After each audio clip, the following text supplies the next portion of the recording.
પાંખો ફરે છે ને એની અંદરનો ભાગ છે બરાબર ઓર લેમિનેશન આને શું કહેવામાં આવે ઓર લેમિનેશન किया जाता है बाद में उसके ऊपर starting winding and running winding किया जाता है कुछ इस तरह से तो आज જે એના પર છે એને શું કહેવામાં આવે વાઇન્ડિંગ શું કરેલું છે વાઇન્ડિંગ કરેલું છે એ કોપરના તારમાંથી બનાવવામાં આવે શેમાંથી બનાવવામાં આવે કોપરના તારમાંથી બરાબર આ એક સ્ટાર્ટિંગ વાઇન્ડિંગ છે ને એક રનિંગ વાઇન્ડિંગ છે બરાબર बाद में शाफ्ट को स्टेटर के कोर के इनसाइड कुछ इस तरह से फिक्स कर दिया जाता है આ તો શાફ્ટ છે બરાબર છે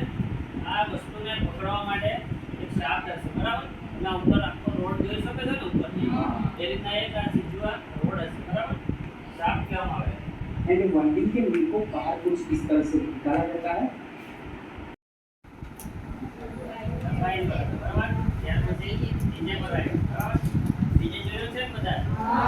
ડીજે ચલાવવા માટે શું વાપરવામાં આવે જનરેટર બરાબર એ જ વસ્તુ એ જનરેટર ત્યાં બે પર હશે બીજી જગ્યા છે જેવી જગ્યા છે તે જનરેટર શું કરશે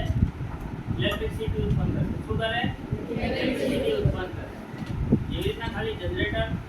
જે છે ડીજે માટે એ નાનું છે બરાબર એટલે ખાલી આપણે ડીજે ચલાવવા માટે જ નાનું છે આખી ઇલેક્ટ્રિસિટી ગુજરાત છે